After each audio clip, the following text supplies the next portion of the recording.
All right, to unpack this conversation of energy transition further and to discuss how South Africa is using its G20 presidency to prioritize energy security and to strengthen regional interconnection, as we've seen earlier, and a key priority is to address the demand for clean and reliable energy. We're now joined in studio by Dr. Titus Mathe, CEO of the South African National Energy Development Institute, or SANEDI, and environmental activist. In fact, also Mr. Richard Worthington from Project 90 by 2030. He's, of course, the social justice activist. SANEDI was appointed interestingly as the Secretariat of the G20 Energy Transition Working Group.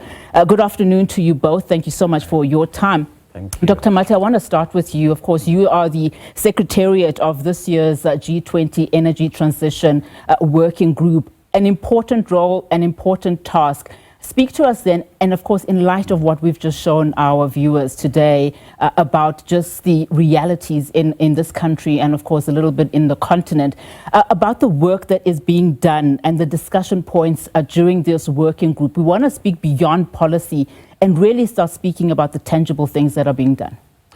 Thank you, Onati, and good afternoon to you and good afternoon to your listeners. Maybe let me take a step back. The three priorities that the Department of Electricity and Energy is focusing on as the lead of the Energy Transitions Working Group, which is we spoke about earlier, energy security, energy transition, as well as Africa interconnectivity. They were actually informed by the challenges that we're faced with. As a developing country, as part of the continent, we now know that the energy access in the continent is less than 50%. So that informed the decision to say, let's focus on energy security. We also know that across Africa, we have 600 million people that don't have access to electricity. In fact, there's about 1 billion people that don't have access to clean cooking. Earlier on, we saw a clip on what's happening in the informal settlement in Pretoria. So all of this is informing the discussions that are currently taking place. We've now had 3 meetings of the Energy Transitions Working Group. The first meeting was a virtual meeting, basically setting the scene. The follow-up meeting was physical meeting. We had it in Cape Town. And then the last meeting, incidentally, we had it last week, was at Sun City, where all the G20 countries, with the exception of 1 or 2 that could not make it, we were discussing these issues. At the center of the discussions, it's around energy transition, to say there is no single path to transition from the current situation that we are faced with. High energy intensive economies to low carbon intensive energy economies, eventually for South Africa achieving net zero by 2050. But no country can actually dictate to how we should transition. Our circumstances are different, and this is accepted by the G20. And we're going to speak about the how a little bit later on, because I want us to get to those nuts and bolts. I want to bring you into this conversation, Mr. Worthington. So you've numerous times have indicated that, you know, government is not acting enough, especially as we speak about the issues of energy transition. There's not enough urgency that we are seeing. On this particular discussion, you know, what do you think is missing from the current approach that we are seeing?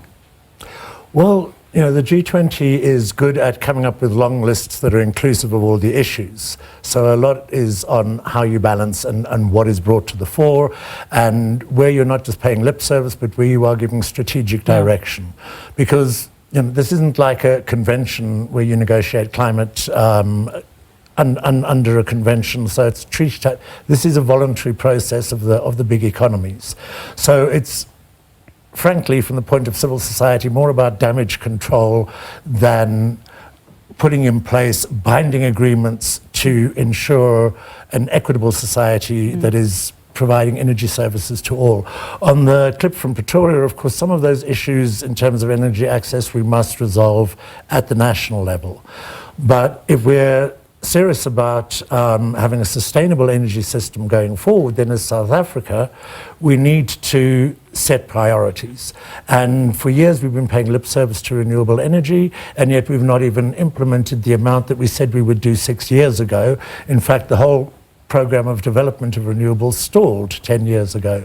So part of what we need to do is overcome the interests of the incumbents in the energy system, those who are very happy making fat profits of fossil fuels because they don't want those revenue streams to stop, for investments that are more developmental, that serve the majority of the people, rather than being focused simply on returning profits. So we would like to see a much more inclusive approach. We should be doing integrated energy planning at a national level. That is something that has been outstanding for over 20 years and is still missing. But at the G20 level, we ought to be bringing the interests of Africa forward, and Dr. Mathe has spoken to those. We have massive shortfalls in energy services. Now in Africa we have abundant renewable resources. They're not as good as generating profits for the investors as the fossil fuel value chains, and that is a big challenge. I would like to call out something that Veli said earlier about the costs of a just energy transition being very high. That's a very blinkered view. You know, if you don't look at the externalized costs of air pollution, of climate change, of the degradation that comes with coal mining, the water pollution, then you only look at the upfront capital investment costs of a renewable energy system. It looks expensive upfront. If you do life cycle cost benefit analysis, it is hands down cheaper to be shifting as fast as we responsibly can to renewables, with some storage, but also that is far more accessible to social ownership.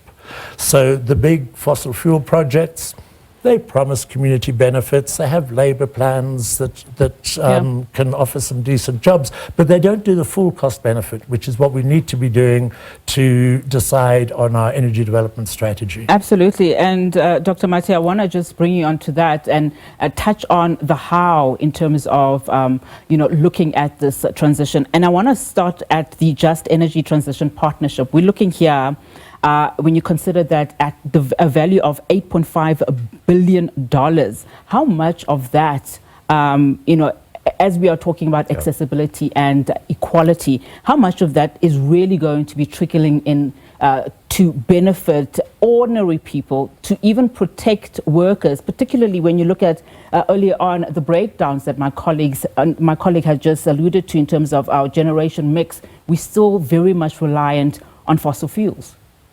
Yeah, thanks, Unati, for that question. By the way, Richard, the discussions at the G20, it's not just a talk show, especially the South African presidency. We are putting tangible action plans in place. We're agreeing on roadmaps, including clean cooking, by the way. We have a focus on clean cooking as part of the G20 priority number one, energy security. And we want to secure, through the discussions that we're having, over and above the documentation that we'll be agreeing upon, but through bilaterals, we want to secure financing of the clean cooking initiatives, not only in South Africa, across Africa and also in other developing countries. In terms of the $8.5 billion that you referred to, and where are we and what's happening and how are we progressing with transition, we've made progress as a country. As I indicated earlier, we are targeting or aspiring to achieve net zero by 2050. We've actually made a lot of progress in the last 10 years, introducing cheaper technologies such as solar PV and wind technologies. However, the policy of the country as articulated in the IRP 2019, we are pursuing a balanced energy mix. Each and every technology has got its own pros and cons. The costs are not the same. We are pursuing a balanced energy mix, which includes nuclear, which includes clean coal, in the case of the relatively newer power stations that are now built. Richard is laughing, but I'll explain it and unpack what clean coal is all about. We're also pursuing solar PV, solar CSP, as well as wind technologies. In fact, Richard is speaking about the integrated energy planning.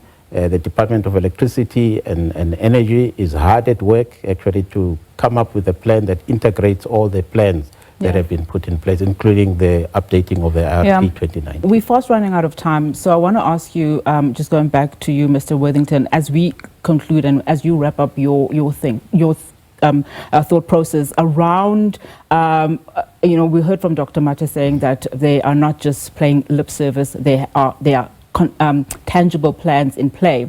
But we know that nothing that will be decided at the end of the year is necessarily binding by countries.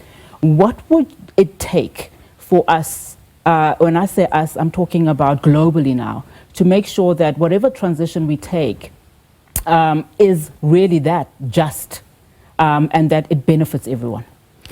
Well, there are things that South Africa can do, and that would start with extending access to free basic electricity services. But in the context of the G20, it's all very well to say we're doing this, we're doing that, we're doing the next thing. We want it all. That is part of the problem with South Africa's approach to energy at the moment, is we want to do big gas, big nuclear. We want to start doing end-of-pipe, so-called clean coal technologies to extend the life of our coal-fired power plants, and we'll do renewables. We need to be strategic. We need to prioritize, and I think that's where the G20 is important. Back in 2009, there was an agreement to phase out inefficient fossil fuel subsidies. So that gave a break to subsidies that benefit the poor, even if they're based on fossil fuels, which is good. But, that was 16 years ago. And the best way to provide access to electricity for most people in Africa is through decentralized renewable energy development. That is where our priorities should be, also for the job creation and the reindustrialization opportunities that it provides, as long as we keep pouring more money into fossil fuels, which on balance cost society more than the short-term value of the energy. Now, we can't just get rid of it overnight. It is going to take 10, 15, maybe even 20 years, but we must prioritize, and we should commit to 100% renewables as we move to zero carbon in 2050. And in light of that, Dr. Mathe, if you can wrap it up for us, prioritization, are we really, as a country, focused in making sure that energy poverty doesn't really reach us, as we've heard numerous times from the electricity and energy minister saying that the prices of electricity, for one, should come down? Yeah, thanks, Unati. Let me, very briefly, talk about what South Africa is doing.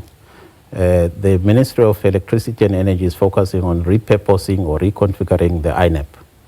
We've got about 1.6 million people, households, that don't have access to electricity in the country. The solution to that is a hybrid solution, which includes deployment of cheap solar technologies and battery storage to communities, either rural areas or informal settlements. That is much cheaper than connecting people to the grid that they can't afford to pay for.